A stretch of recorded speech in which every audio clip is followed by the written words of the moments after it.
In this lesson, we look at attacks against cryptography methods. The script for this video is available above or at the end of the video. We can look at cryptanalytic attacks from two perspectives, that of the security architect and that of the cryptanalyst. The attack vectors used for bypassing encryption differ between them. The cryptanalyst is looking for ways to attack a cipher. The security architect is interested in understanding encryption implementation and use and the weaknesses associated with them in order to manage the risk. Security architects use the results of cryptanalysis to determine which cryptography approaches to use and how. Four attack models are generally important to security architects: Ciphertext-only, Known-plaintext, Chosen-plaintext, and Chosen-ciphertext. The purpose of these models is to recover plaintext or the key. Let's look at each. Ciphertext-only attacks often rely on the absence of sufficient entropy. Cryptographic entropy is the measure of the presence of language and other patterns that carry over from the plaintext to the ciphertext, including the format of the encrypted message or form. In this example, two obvious patterns exist between the plaintext and the simple substitution ciphertext: the double letters and word links. This is an example of low entropy. Note that there are no patterns between the AES ciphertext and the plaintext. This is an example of high entropy. High entropy resists frequency attacks used in ciphertext-only attacks. For a more detailed look at entropy and ciphertext-only attacks, scan the QR code shown. In a known-plaintext attack, the threat actor knows some or all of the plaintext within an encrypted message, which the threat actor also has.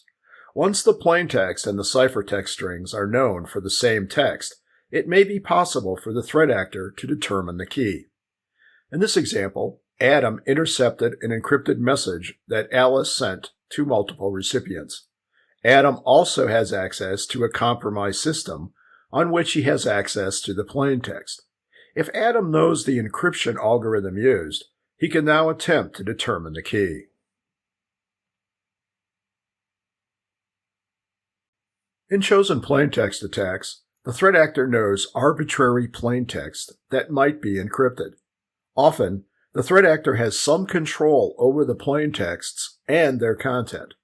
After the plaintexts are encrypted, the threat actor has access to the ciphertext. This ability to compare plaintext to ciphertext can result in collecting information about the cipher solution, including the key. In a chosen-ciphertext attack, the threat actor knows both the plaintext and the ciphertext. In this example, Bruce pulls known ciphertext, decrypts it, and then keeps the plaintext ciphertext sets. Analyzing this information can result in determining the key. These four attack models are references that enable good understanding of how cryptography solutions can be compromised. However, solutions like AES are not susceptible to any of them. For example, in the Chosen-ciphertext attack, the use of an initialization vector, strong keys, and multiple passes makes it impossible to extract the key by decrypting known ciphertext. As I said before, the previous models describe efforts to recover plaintext or keys associated with encryption. Other attacks focus on hashes and how they're used, including man-in-the-middle, birthday, and replay. Man-in-the-middle attacks happen when a threat actor inserts himself between an authorized user and a resource with which she is trying to connect.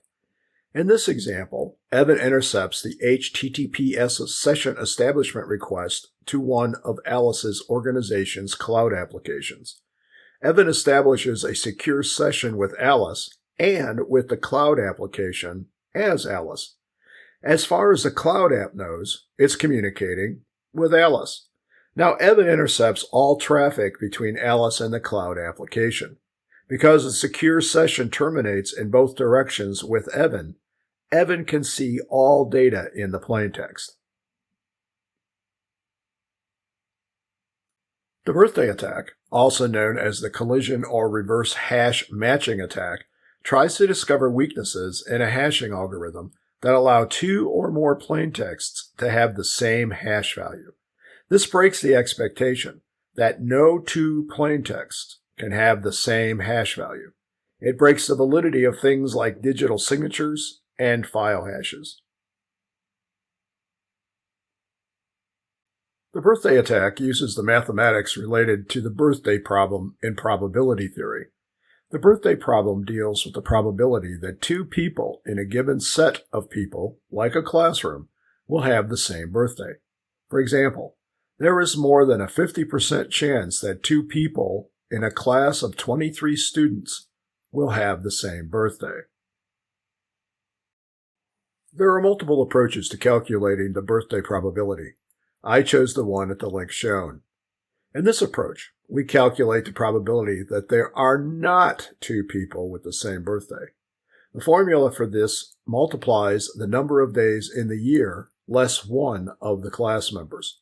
The person whose birthday we're trying to match cannot be included in the calculation, so we begin with 365 times 364. We divide the product of 365 to the power of the number of students we are considering. In the first example, we are comparing Alex to one other student. In the final formula, we're comparing all students in the classroom to Alex. So the probability that there will not be a match is 49.27%. The probability that there will be a match, then, is over 50%. The larger the class, the higher the probability of a match. In a replay attack, the threat actor intercepts secure network communication. He then delays delivery or resends it to cause a system to do something beneficial to his attack objectives.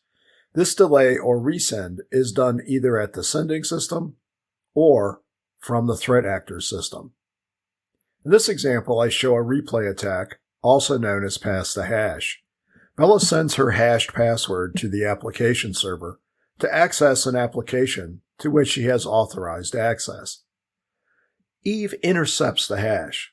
Eve can then use Bella's user ID in the intercepted hash maliciously to access the same application. If Bella uses the same password for multiple resources on network segments Eve can access, then Eve has the ability to spread her attack across network resources that are also accessible to Bella. Well, that's it for this lesson. If you have questions, please ask. And until next time, be careful what you click.